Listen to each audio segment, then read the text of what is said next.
Hello everyone, welcome back to another video of Math 215. In this video, we shall be discussing mapping.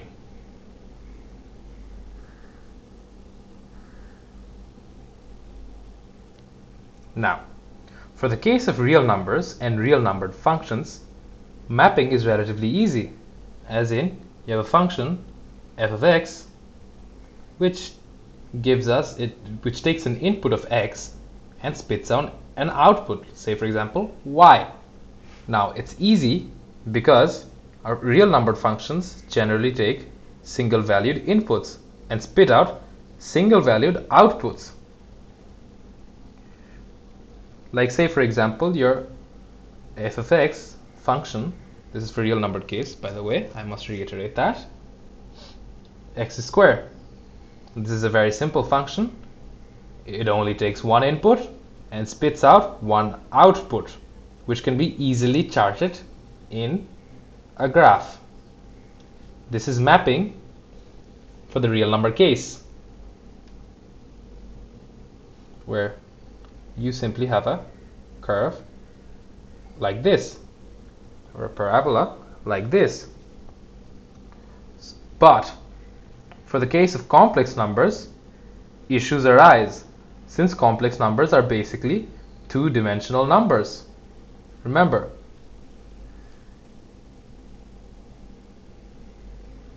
the fact that z has two inputs, x plus iy, which you're just tired of hearing it from me now.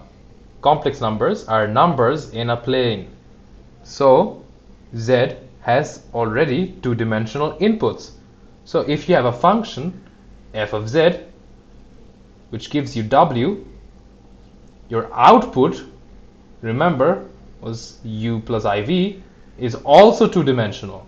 So in the case before, where you had real numbers, you had a one-dimensional input x which would spit out an output which is one-dimensional. With this one-dimensional input x would be mapped to a one-dimensional output f of x, and they can be represented in a two-dimensional representation like this Cartesian graph.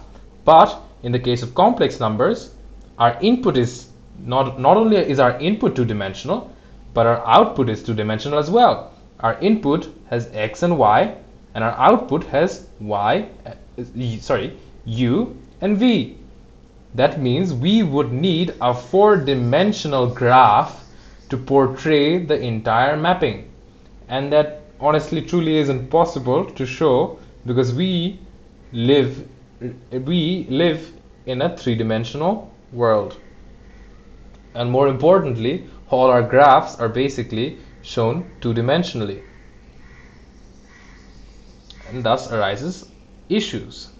But there are certain workarounds. I told you that we cannot draw the entire mapping of the complex function, but we can still show the image of certain subsets of the function. What does that mean? I will explain that using an example. Say we have a function which is f of z is equals to z squared.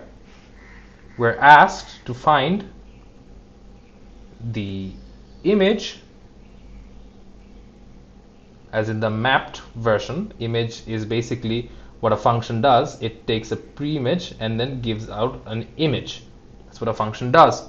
Find the image of the line y is equals to 3 under the mapping f of z. Here y is equals to 3 is simply a subset of f of z. So let's have at it.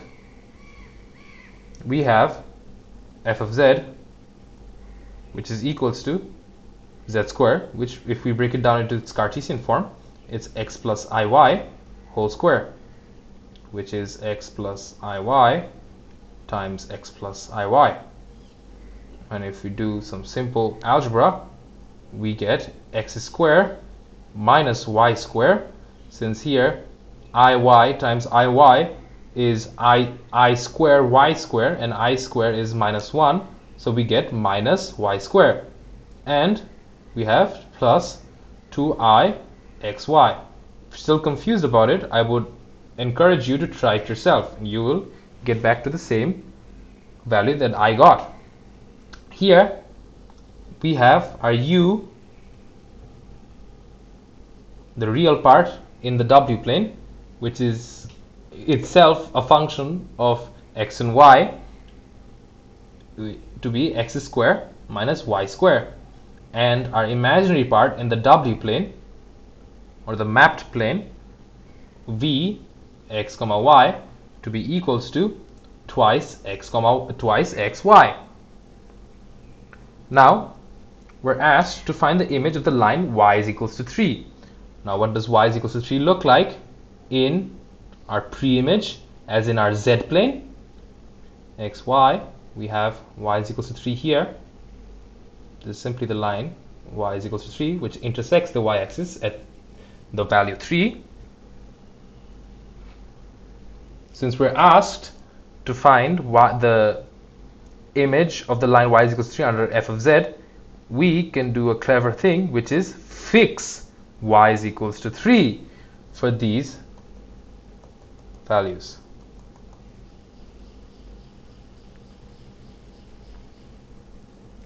And if we compute, so I'll reiterate again, we had f of z, which is simply a function of x comma y, the real part and the imaginary part, which is x square minus y square plus 2xy. And fixing y is equals to 3, because we're asked to compute what the image of the line y is equals to 3 under f of z, the mapping f of z, would look like, which is basically fixing y is equals to 3, we get f of x comma 3, which is basically fixing y is equals to 3. We have x square minus y takes the value 3, so 3 square, which is 9, plus 2 times x, and y again is 3, so 2 times x times 3, which gives us x square minus 9 plus 6i, there should be an I here, sorry, 6i x. Now if we write u and v in similar fashion, let me write it here.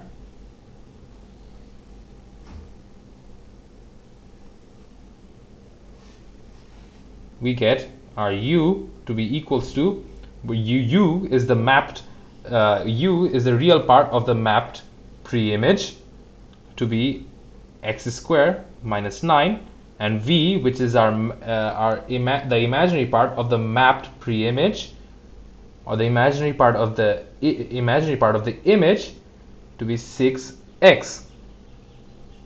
Now here we have two equations. This is equation 1, this is equation 2. Let's erase this part as well, since it's going to be redundant for the further calculation that we're going to do. So here we have two separate equations, but we have three different variables, u, v, and x. Before we had 4 different variables, but now since we fixed y is equals to 3, we have but only 3 different variables. Now we can do some clever parameterization to remove this constraint where we have 3 different variables to 2 variables. Working with equation 2, we have v is equals to 6x. That means we can write x to be equals to v by 6. And if we input this into equation 1, as in we simply substitute x to be v is equals to 6, we get u, for equation 1, u is equals to v by 6 whole square minus 9, which is basically u is equals to v square by 36 minus 9. Now, what does this look like in the w plane? It simply is like this. If I'll find a few of the points to make it more clear to you how it would look like. If you take simply u is equals to 0, if you take u is equals to 0, we get v square by 36 is equals to 9, and so v square is equals to 9 times 36, which is 326. And if you take a square root over both sides, we have v is equals to plus minus. Remember this part, it's plus minus. Taking a square root of a number gives out a plus minus. Plus minus 18. And in similar fashion, if you take v is equals to 0, you get u is equals to 0 minus 9, or u is equals to minus 9. So we have v is equals to plus minus 18 and u is equals to minus 9. Now let's erase this part and actually draw it and see what it looks like.